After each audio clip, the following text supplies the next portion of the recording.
Hello and welcome to another episode of Scott Reads Comics. Today I'm going to be covering Who's Who in the DC Universe, issue 22, published in 1986 by DC Comics.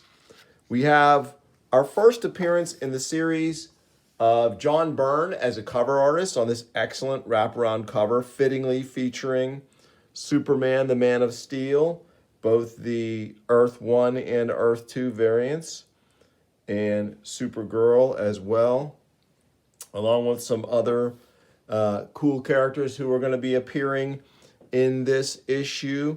This issue does cover Starfire through Cyanide. Love this shot of Starro in the background here as well, in Starman, one of the versions of Starman. Very cool. So let's dive in. We are almost to the end. I keep finding more issues of this series. I think there's 26. So I've got all of those issues. This, of course, is 22. So we're continuing our march to the end. And then I have Update 87 and Update 88 waiting in the wings, along with the Who's Who in the Legion.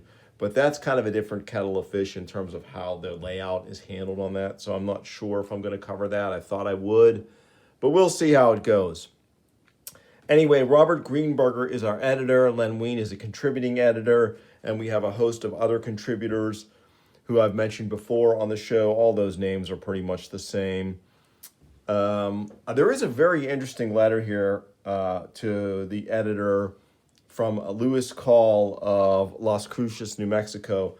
And he basically says, in the wake of the crisis, is it just me, or is DC's continuity just as convoluted and confusing as ever? If I'm right, the crisis becomes nothing more than an excuse for Marv Wolfman to kill off some of his least favorite characters. Any comments? So there was a lot more in his letter. I didn't want to read the whole thing. And they have a very sort of involved reply defending the crisis and what it did.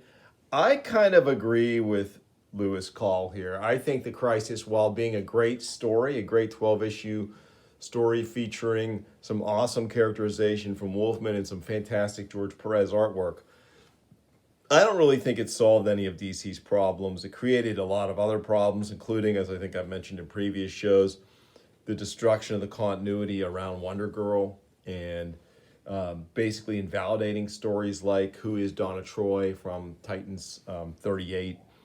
So interesting letter. And he also goes on to, in his letter, worry about John Byrne having carte blanche on Superman. And of course, it's funny John Byrne shows up as a cover artist because the Man of Steel is being released as these issues are coming out too. So, but enough of that. Starfire is our first entry. Alter Ego none. First appearance, Starfire #1. Great artwork here by Mike Vosberg. Looks like she was like a fantasy sci-fi character. I have never read any stories with this character. And then we have the Teen Titans Starfire up next with gorgeous George Perez artwork. Of course, her first appearance was DC Comics Presents 26. They had the Titans preview in that issue. Really beautiful artwork here. I've always loved the Starfire character. Star Hawkins is our next entry with art by Gil Kane. First appearance, Strange Adventures 114. Alter Ego, its full name is Star Hawkins, private detective. Next up, we have another of those sort of strange DC sci-fi teams, the Star Hunters, with great artwork by Chuck Patton and Bob Smith. Their first appearance, DC Superstars number 16. And the members of the team are Darcy Vale, Dr. Bruca Sellers, Dr. Theodore McGavin, Donovan Flint, Jake Hammersmith, and Mindy Yano. So it's a cool motley-looking crew of adventurers there. On to our first Starman entry. This is Theodore Ted Knight. First appearance, Adventure Comics 61. Chris Warner does the artwork. Although I would have guessed Todd McFarlane here with just the way this looks, but it is Chris Warner. So this is the Golden Age Starman. And now we have the Ditko Starman. Story art by Steve Ditko, Romeo Tongal. Ego, Prince Gavin. Occupation, Adventurer and Emperor. First appearance, Adventure Comics 467. I love this Ditko artwork here. Those are some fun stories too. I've read those in a collection that I had a while ago. Next up is Starro with excellent artwork by Ian Aiken. Usually half of a team of inkers, Aiken and Garvey, so it's cool to see him do some artwork on his own. Alter Ego, Inapplicable. Occupation would be Conqueror. First appearance, Brave and the Bold, number 28. That would be a great one to get. Really nice artwork here. Kind of reminds me a little bit of Alan Davis, just with some of the facial structure. And very cool. Starro is an awesome villain. I loved when he showed up in JLA Avengers, fighting the Avengers. Next up, the Star Rovers with art by Mark Wheatley. And their first appearance was Mystery in Space, number 66. This is kind of a fun, unusual presentation for these characters. Really neat. Next up, Star Sapphire. Alter Ego, Carol Ferris. First appearance as Ferris, showcase number 22 as Sapphire, Green Lantern 16. Great artwork here by longtime Lantern artist Gil Kane. Powers and weapons. Starfire can use her magical gem to fly, project blasts of force, and perform many other uncatalogued feats.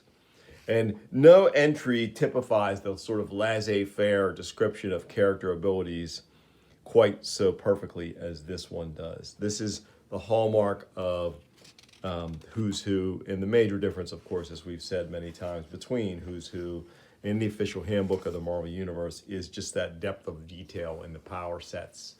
You don't get that here. They don't sweat the details. Next up is Steel. Henry Hank Haywood III. First appearance, Justice League of America Annual number 2. Art by Chuck Patton and Larry Malstadt. This is cool. This is actually, here he is with a full cowl, and then this is with the half cowl with the hair out. So really nice Chuck Patton artwork. Next up is Steel Claw with awesome artwork by Jerome Moore and Del Barris. First appearance, Detective Comics 560. Alter Ego, Thomas Bolt. Yeah, very cool there. Steppenwolf is our next entry. And his first appearance is New Gods number 7. We have great artwork by Jack Kirby and Terry Austin. We haven't seen Terry Austin in Kirby much in this series, so it's neat to see that. And this is weird too. Steppenwolf has no known superpowers. He's a new god. I think he's physically far more powerful than a human would be. This gets retconned over time. All the new gods are essentially superhuman physically. It's kind of revealed over time and through stories that occur after this series. Next up, Sterling Silversmith. First appearance, Detective Comics 446. Artwork by Joe Brzezowski and Roy Richardson. Stiletta, another one of those great gimmick villains. Actually, she was not a villain. She's from Jonah Hex. I confused her with, I think I confused her with a Marvel character, maybe from the Death Throes. Anyway, great artwork here by Ron Wagner and Carlos Garzon. Yeah, she was in the alternate, in that future that Jonah Hex found himself in. Let's see, her first appearance was Hex number 1. Yeah, nice artwork here. We can see a little shot of Hex right there. Next up, Stone Boy with artwork by Richard Bruning and Carl Kessel. First appearance, Adventure Comics 306. Another one of those marginally useful characters. Basically, when he turns to stone, he's an inanimate statue. So here we have some pretty cool cartooning from our artists here showing some possible uses of his powers. Love that logo too, really cool. Next up is Stripesy. Patrick Pat Dugan. First appearance, Star Spangled Comics #1, with art by George Tuska and Joe Rubinstein. Very classic artwork here. Next up is Strongbow. All-Star Western #58, with art by Mark Badger. Very Sienkiewicz-like piece here from Mark Badger for sure. Love it. Double entry here on the Suicide Squad with excellent artwork by Luke McDonnell and Rick Magyar. And we can see both the Silver Age and I guess later Bronze Age, or perhaps even, I would say they're later Bronze Age Suicide Squad. The team that debuted in Legends, basically, which I've covered 1 through 6 early on in the lifetime of the show. If you want to check those out, look at those early episodes. Great artwork here. First appearance of the Suicide Squad was Brave and the Bold 25, but of course, the first appearance of this Suicide Squad was going to be in Legends 1 through 6. Next up, Sunboy, with art by Jose Luis Garcia Lopez. Dirk Morgna, Adventure Comics 290 is his first appearance. Longtime member of the Legion of Superheroes. Next up, we have Sunburst, with art by Dennis Cohen and Randy Emberlin. New Adventures of Superboy #45 is his first appearance. Alter Ego, Takeo Sato. That's cool. We have another sci-fi adventurer team in this issue, the Sun Devils. And I remember when their series came out. First appearance of Sun Devils #1. Art by Dan Jurgens and Steve Mitchell. I don't see these that much in dollar bins. I think if I do, moving forward, I'm going to pick a couple of issues up just to check it out, because I do like a good sci-fi yarn. And DC had some good ones. Another one was Spanner's Galaxy, of course, Atari Force. And there's probably another I'm missing. The Sun Eater is up next. Kurt Swan and Larry Malstead, Adventure Comics 352. Of course, this is one of the Legion's most dangerous, villainous foes. The Sun Eater, literally capable of destroying a star. Next up, we have Super Chief. Real name, Flying Stag. All-Star Western 117 was his first appearance. All right. Wearing a piece of the radioactive meteor gives Super Chief the powers of flight, super strength, and super speed for about 1 hour out of every 24. Oh, that's kind of cool. Next up, Supergirl, with art by Jim Mooney. And of course, we see her terrible demise at the hands of the Anti-Monitor here in this montage art sequence that Mooney does. First appearance, Action Comics 252. Alter Ego, Linda Lee Danvers. Interesting. And we have the Golden Age Superman with artwork by Wayne Boring and Jerry Ordway. Love those Jerry Ordway inks. First appearance, Action Comics #1. And then we have the Silver Age Superman, the quote-unquote modern-day Superman, with art by Kurt Swan and John Byrne. And, of course, the first appearance is going to be the same, Action Comics #1. He has a much more extensive powers list, which I'm not going to really get into. Alter Ego, of course, is Clark Kent. But we also know him as Kal-El. Next, we have an awesome double-page Swamp Thing entry with artwork by Steve Bissette and John Tuttlebin. Very cool. First appearance of Swamp Thing, House of Secrets '92.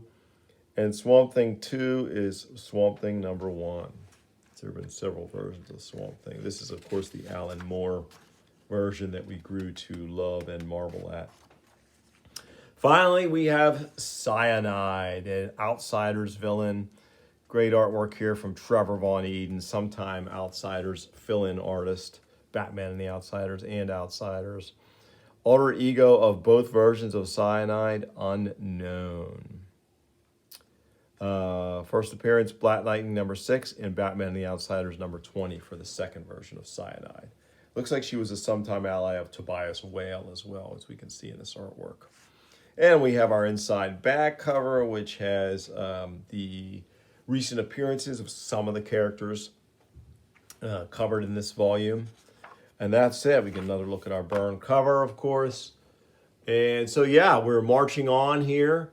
We have finished 22 issues of coverage of Who's Who, and we're going to continue peppering them in between our other videos as we march toward the end of this series. And then, of course, as I said, I'll cover some of the follow-ups as well, because it's just fun to go through and look at these characters and the different artists.